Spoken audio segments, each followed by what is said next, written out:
अघि नै भने जस्तो जसले पनि निर्देशिका भनेर बनाएको छ, जसले पनि कार्यविधि भनेर बनाएको छ होइन, त्यो निर्देशिका कार्यविधि बनाउने एउटा कानुनको एउटा सुशासन ऐनमा एउटा धारा त्यो उनी खारेज गरिदियो हामीले। यो नचाहिने ठाउँमा बनाउने नै होइन।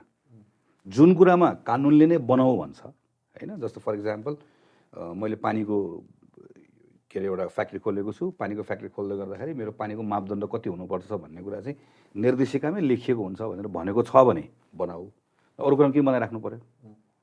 हामीले यति धेरै रेगुलेसन राखेर झन्झन सानो साँगुरो बनाएको छौँ, सबै कुरालाई खारेज गरौँ भनेर हामीले भन्यौँ होइन। सानो इक्जाम्पल, यो कुनै पनि फाइल कुनै पनि कर्मचारीको टेबलमा पुगिसकेपछि 7 दिनभित्रमा कि तिमी त्यसलाई टुङ्ग्याऊ, यदि कुनै कुरा नटुङ्ग्याउने हो भने तिमीले कारण लेखेर पठाऊ, म यो कारणले गर्दा टुङ्ग्याउन सक्दिनँ। तर के गर्न पाउँदैनौ भनेदेखि भने तिमी 7 दिनभन्दा बढी 8 दिन 9 दिन 7 महिना 8 महिना तिम्रो टेबलमा फाइल राख्नु पाउँदैन। एउटा सानो कुरा हो, तर